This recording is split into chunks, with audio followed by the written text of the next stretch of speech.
Selamat pagi pemirsa, apa kabar Anda di pagi hari ini? Senang sekali saya Heri Orun kembali menjumpai Anda dalam Berita Papua.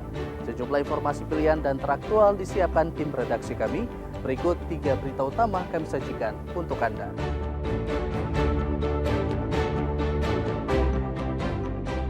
Kecewa istrinya selingkuh, pimpinan KKB Puncak tembak 7 warga di Kampung Lambera.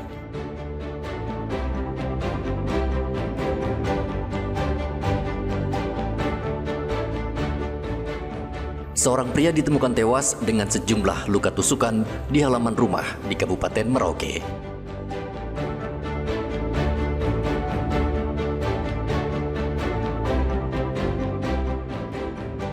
Pemuda di Jayapura diringkus polisi karena mencuri motor korban kecelakaan.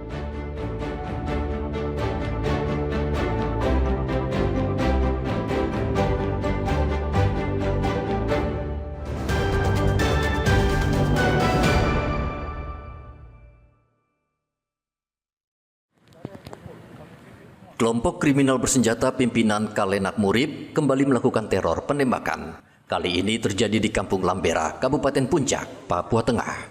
Aksi keji ini terjadi pada hari Sabtu. Usai menerima laporan dari warga, tim gabungan Polsek Sinak dan Satgas Operasi Damai Kartens langsung diterjunkan ke lokasi untuk mengevakuasi korban dan menjaga keamanan. Aparat yang tiba di Kampung Lambera menemukan 3 jenazah dan 4 orang terluka. Menurut Kasatgas Humas Operasi Damai Kartens Kombes Yusuf Sutejo, motif serangan diduga berpangkal dari konflik internal. Kalenak Murib dilaporkan marah setelah mengetahui istrinya selingkuh dengan salah satu anak buahnya. Kalenak bersama 23 pasukannya dengan 4 senjata api laras panjang mengamuk dengan menembak secara membabi buta di Kampung Lambera.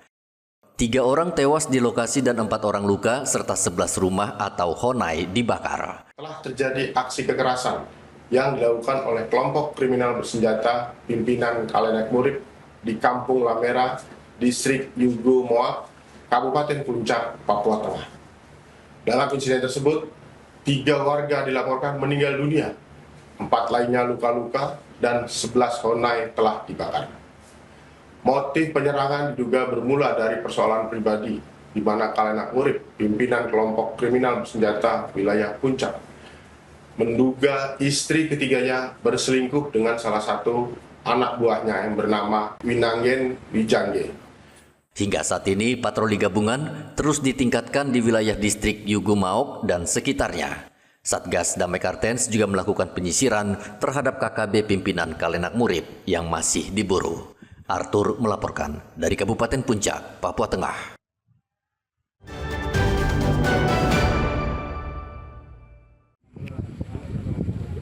Sifrianus, seorang pemuda di Kampung Sumber Hidup, Kabupaten Merauke, Papua Selatan, pada hari Sabtu tergeletak tidak bernyawa di halaman salah satu rumah. Tubuhnya penuh luka tikaman. Warga sekitar terkejut dan langsung melaporkan kejadian ini ke polisi. Menurut keterangan warga ke polisi, pemuda berusia 22 tahun tersebut terakhir bersama teman-temannya menghadiri pesta pernikahan di kampung. Mereka diduga mabuk lalu terlibat perkelahian. Polisi yang melakukan olah TKP menemukan barang bukti berupa botol minuman keras.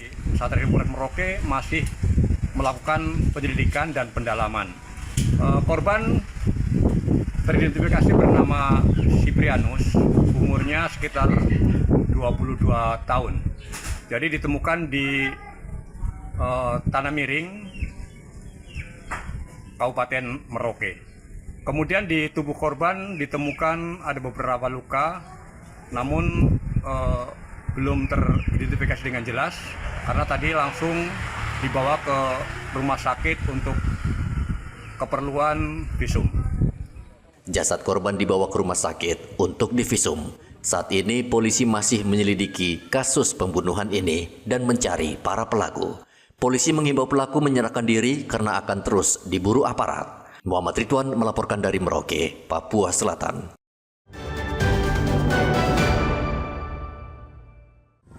Salah satu rumah di Kampung Amungkai, Kabupaten Merauke, Papua Selatan, rata dengan tanah karena terbakar pada hari Sabtu. Letak rumah di tengah perkebunan dan terbuat dari kayu membuat api dengan cepat melahap seluruh bangunan. Warga tidak bisa berbuat apa-apa. Mereka hanya bisa melihat seluruh barang berharga milik pemilik rumah hangus terbakar.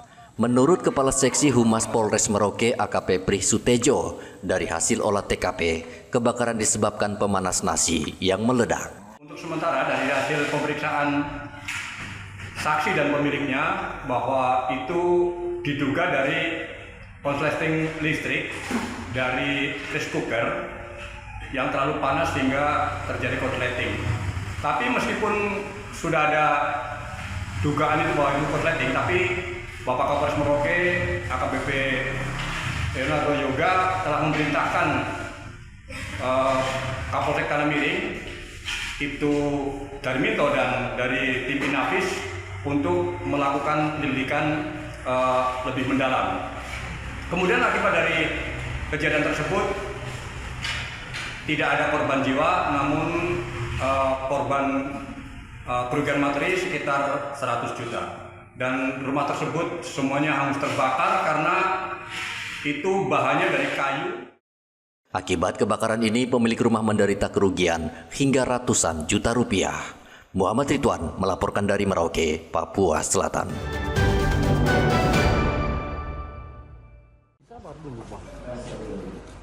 Hengki, pemuda berusia 22 tahun ini tak berkutik ketika diringkus polisi di rumahnya di Kampung Nafri, Kota Jayapura pada hari Sabtu. Hengki diringkus setelah terungkap mencuri motor dan barang korban kecelakaan bernama Bruno. Kasat Reskrim Polres Jayapura Kota, AKP Idewa Gede Sitya, mengatakan pada 10 Juni pelaku yang sedang berpesta miras mendengar kecelakaan motor di Jembatan Merah Hamadi. Pelaku pura-pura membantu membawa korban ke rumah sakit menggunakan motor korban. Ternyata di Semak dekat lapangan tembak otonom AB Pura, korban diturunkan dan motornya dibawa kabur. Korban yang terluka ditemukan meninggal dunia keesokan harinya.